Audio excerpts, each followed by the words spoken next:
Now we are going to learn about the glucocorticoids and the Cushing syndrome. So gluco means the glucogenic hormone. Corticoids, corti means from the cortex, particularly of the adrenal gland, and oids is derived from the word steroid. That is, the glucocorticoids are the steroid hormones. These are the steroid hormones which are glucogenic in nature and are produced from the cortex of the adrenal gland. Now, if we look at the adrenal gland has cortex. This is the cortex, and then it has the medulla, which is in turn covered by the capsule. This is here is the capsule. So it has the capsule, which is the outermost layer, then the cortex, and then the medulla. The cortex is divided into three zones: the zona glomerulosa, which is the outermost, then zona fasciculata, and then the zona reticularis. The zona fasciculata is the thickest layer out of the three. The zona glomerulosa produces the mineralocorticoids, like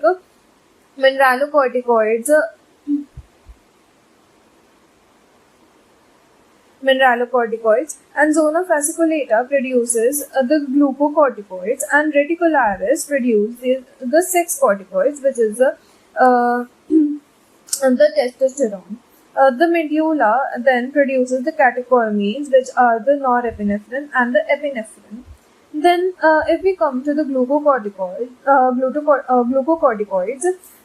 the main natural glucocorticoids is the cortisol.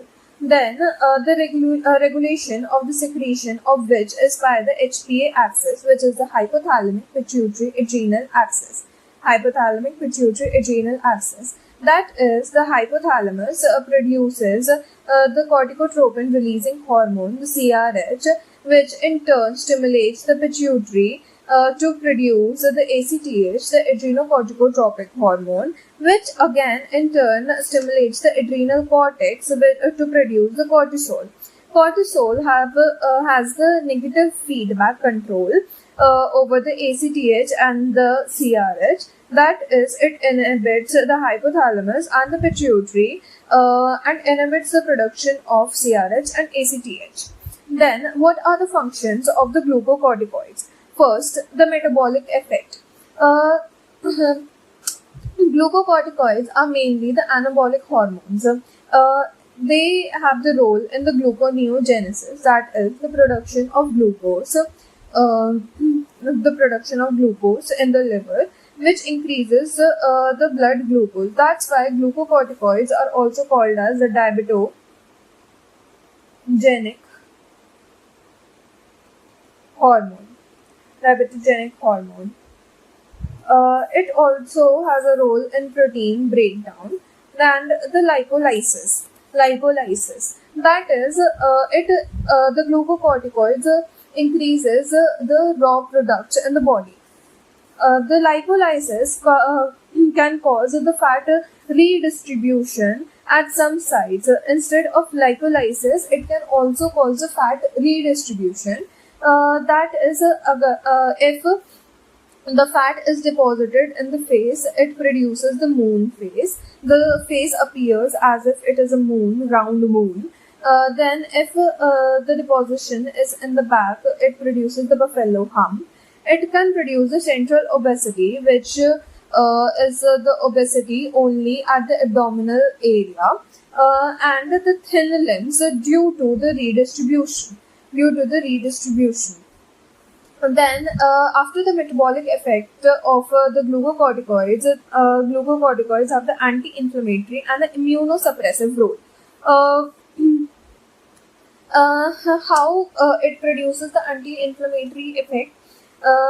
The glucocorticoids inhibit the production of arachidonic acid from the membrane phospholipids, and as you know, arachidonic acid is required for the production of prostaglandins and the production of leukotrienes.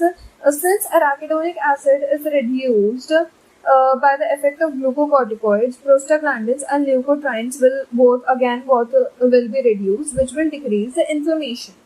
Also, It has an immunosuppressive role by decreasing the T cell proliferation. It decreases the T cell proliferation. Other effects of the glucocorticoids are it increases the vascular sensitivity to catecholamines, which leads to increase in BP. Then it decreases the osteoblast activity, which hence increases the osteoporosis risk. It causes mood changes like euphoria or depression. Anything can be produced. And due to decreased prostaglandins, there will be increased gastric acid secretion, which increases the risk of peptic ulcer disease. Okay, so the other effects are it increases the vascular sensitivity to catecholamines, which increases the BP. Then it decreases osteoblast activity, which increases the risk of osteoporosis. Then mood changes, which can be euphoria or depression both, and decrease in the prostaglandins, which increases gastric acid secretion, which increases the risk of peptic ulcer disease. Then, if we talk about the physiology of the glucocorticoids, the glucocorticoids are produced in the diurnal rhythm. That is, glucocorticoids are highest in the morning, then by the noon they start to decrease, and they are lowest at the midnight. Then what are the causes in which the glucocorticoids will be increased? There can be physiological causes and the pathological causes. If we look at the physiological causes, these are first of all the stress. Any kind of stress, it may be physical or the emotional. In both the cases, the glucocorticoids will be increased. Then during exercise, it will be increased. Then during fasting or hypoglycemia, to increase the glucose in the blood by gluconeogenesis, it will be increased. Then in the pregnancy, it will be increased, and in the sleep deprivation, the glucocorticoids will be increased, because sleep deprivation is also kind of a stress to the body. The cortisol will be increased in the sleep deprivation. Then what are the pathological causes of increased cortisol? First of all, there is Cushing's syndrome and there is Cushing's disease. Both are different. What is Cushing's syndrome? Any syndrome means there is a collection of symptoms or diseases. There is a particular collection. In the Cushing syndrome, there is cortisol overproduction, which may be due to any cause, mainly due to adrenal tumor or any other cause. It is just the cortisol overproduction. In the Cushing disease, it is particularly due to pituitary adenoma, which produces a lot of ACTH, which in turn stimulates the adrenal gland to produce the glucocorticoids. So Cushing's disease is particularly the pituitary adenoma. Then there can be ectopic ACTH secretion. Ectopic means any side other than the pituitary or the parent side of any hormone from where it is being produced. Like for the parent side of the ACTH is the pituitary gland. If it is being produced from any other side than the pituitary, then it is called as ectopic. So the ectopic secretion of ACTH can be from the small cell lung cancer. It is a type of lung cancer. So it can be from the small cell lung cancer cells, which secretes ACTH, and it is called the paraneoplastic condition. Then another cause of the increased glucocorticoids can be the exogenous steroids, and it is the most common overall cause of the Cushing syndrome, that is the increased cortisol production. Exogenous steroid means when we give the steroids exogenously, that is we give them to the patient rather than they are being produced inside in his body. Okay, so if there is long-term glucocorticoid therapy, patient can develop Cushing syndrome. Now, what are the clinical uses of cortisol? Like here we saw the pathological and the physiological conditions. Now, if we want to use cortisol as a medicine, where can we use it? First, it can be used as a replacement therapy in the Addison's disease. In the Addison's disease, there is decrease in the cortisol. Okay, the cortex is unable to produce the cortisol. So, in the Addison's disease, we can give cortisol from the outside as a replacement therapy. Then, if we want an anti-inflammatory or immunosuppressive action, as in the asthma, the rheumatoid arthritis, it is rheumatoid arthritis.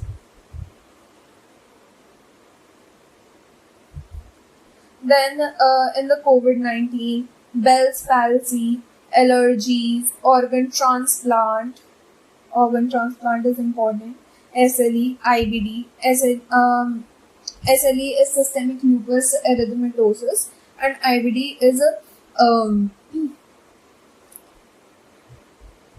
inflammatory bowel disease. Then, if we want the fetal lung maturity in preterm babies, we supplement the cortisol. Then, and it also has a diagnostic use as a dexamethasone suppression test.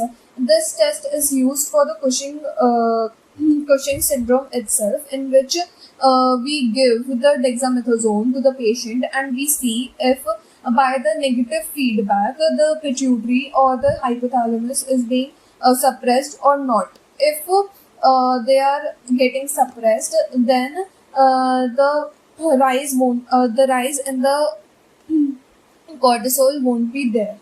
Then, what are the features of the Cushing syndrome itself? Now, due to metabolic action of glucocorticoids, there will be decreased protein catabolism. Also, there will be increased protein catabolism, and there will be decreased amino acid uptake by the muscles, which will cause the myopathy. The muscles will become weak, which will cause proximal myopathy, which will be bilateral, and it will be more in the lower limb than in the upper limb. Then there will be lipolysis and the fat distribution, which will produce obesity, buffalo hump, and the moon face. And also there will be hyperglycemia. Actually, this is not increased amino acid uptake by muscles, but by the liver. Because as you all know, the gluconeogenesis takes place in the liver and not in the muscles. Okay, then due to excess secretion of mineralocorticoid and sex corticoids in the Cushing syndrome, because Cushing syndrome does not mean only the excess of the glucocorticoids, but also the excess of the mineralocorticoids and sex corticoids. So, because of mineralocorticoids, there will be hypertension and metabolic alkalosis and hypokalemia. Okay, because of the increased aldosterone, there will be sodium and water retention, and there will be excretion of proton and potassium ions.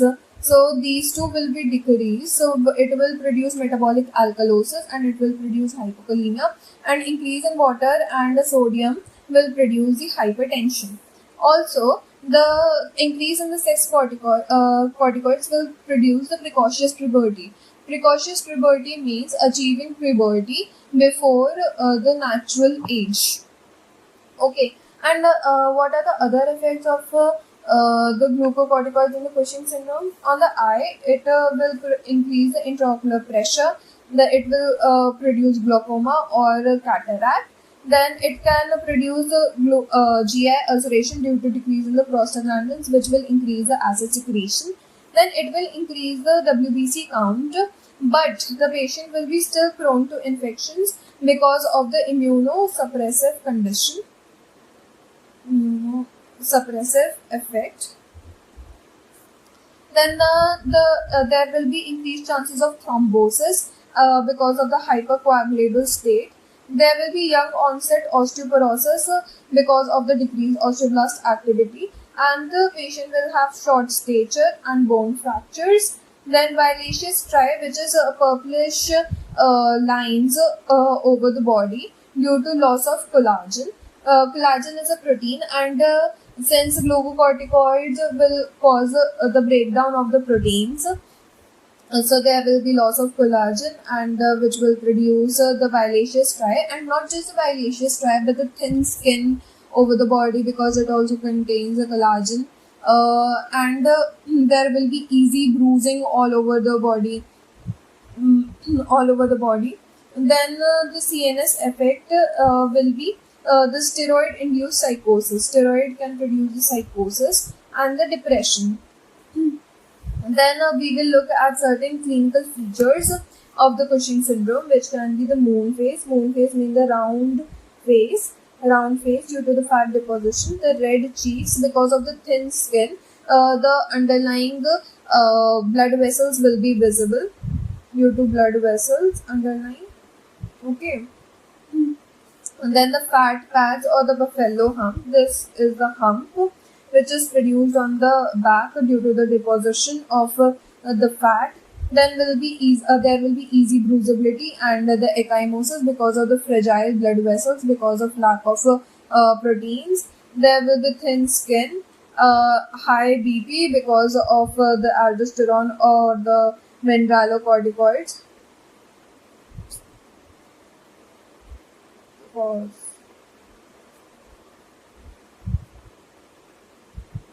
Because of the aldosterone.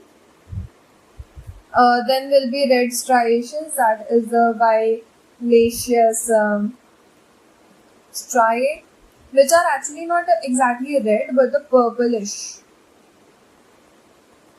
striae. Then the abdomen will be pendulous, that is the central obesity will be there. And the arms and legs will be thin due to redistribution of fat to the center of the abdomen.